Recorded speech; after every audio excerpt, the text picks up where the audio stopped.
Man mano che ci si allontana da auto e moto, le cose iniziano a diventare confuse, vuoi per la difficoltà nel reperire certe informazioni, vuoi per gli impedimenti legali che si hanno nel guidare certi mezzi.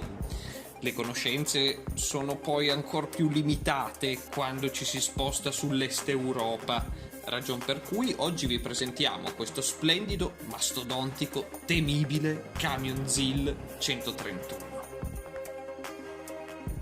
ZIL è acronimo di Zavod Imeni Likhachev, ovvero impianto di Likhachev, dal nome di uno dei suoi storici direttori, ed è stata la principale fabbrica russa di camion e mezzi pesanti, senza dimenticare le sue intramontabili limousine riservate ai ranghi più alti della società sovietica. Fondata nel 1916 e chiusa nel 2013, la casa moscovita negli anni ha prodotto svariati mezzi, tra cui questo feroce ZIL 131 militare. Questa bestia, ex radiomobile dell'esercito cecoslovacco, è un 6x6 da ben, tenetevi, 12,6 tonnellate, mosso da un modestissimo motore vuoto a carburatori da circa 7 litri. Per farsi un'idea di come possa essere un mezzo del genere, partiamo dal motore, anzi, dai motori. Il nostro tenero 7000 carburatori è innanzitutto dotato di un riscaldatore posto in cima al motore per aumentarne la temperatura prima dell'accensione, in caso di clima particolarmente rigido. La cosa non sorprende perché è un mezzo russo.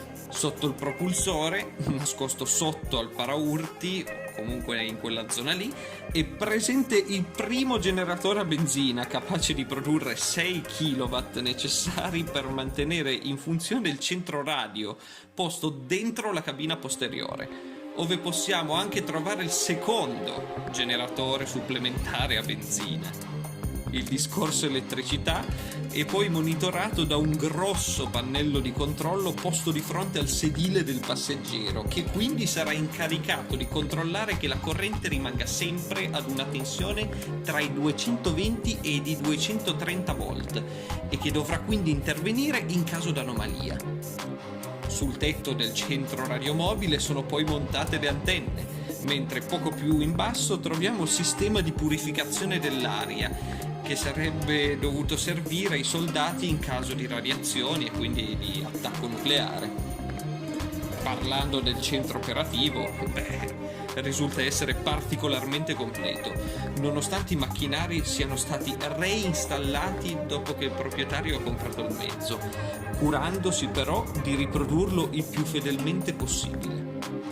All'interno troviamo stazione telefonica con possibilità di cambio frequenza, strumenti valvolari per disturbare vari apparecchi, telescriventi, radio sia riceventi che ricetrasmittenti, sedie, cuffie, la bocchetta rossa del riscaldatore a benzina con serbatoio dedicato, un ottimo impianto di illuminazione e chiaramente armi da fuoco, tra cui un immancabile AK-47.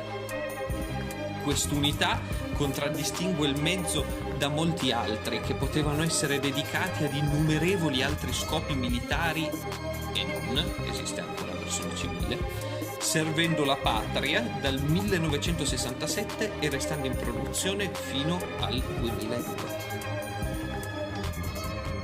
Come citato poc'anzi, è incredibile pensare che questo mezzo abbia anche una versione civile, lo ZIL 130, ma in realtà è talmente mastodontico questo mezzo da risultare in una categoria difficilmente confrontabile con mezzi civili. Si tratta di un mezzo, di un camion militare inarrestabile, dotato di 2 serbatoi, chiaramente, e metallo esteso per oltre 7 metri in lunghezza, oltre 2,5 in larghezza e ben oltre i 3 in altezza. Completano il tutto i fari da guerra, immancabili, un possente gancio militare e sistemi gonfia-sgonfia antiproiettile per ogni ruota di questo 6x6. Gli usi e la diffusione di questo camion rendono lo ZIL riconoscibile e facilmente visibile in molti paesi del mondo, sia in versione civile 130 che in versione militare, poiché è usato tutt'oggi in molti eserciti. un pezzo di storia, un compagno fedele tanto per il soldato quanto per il boscaiolo della Siberia. Quindi, spasiba, zio.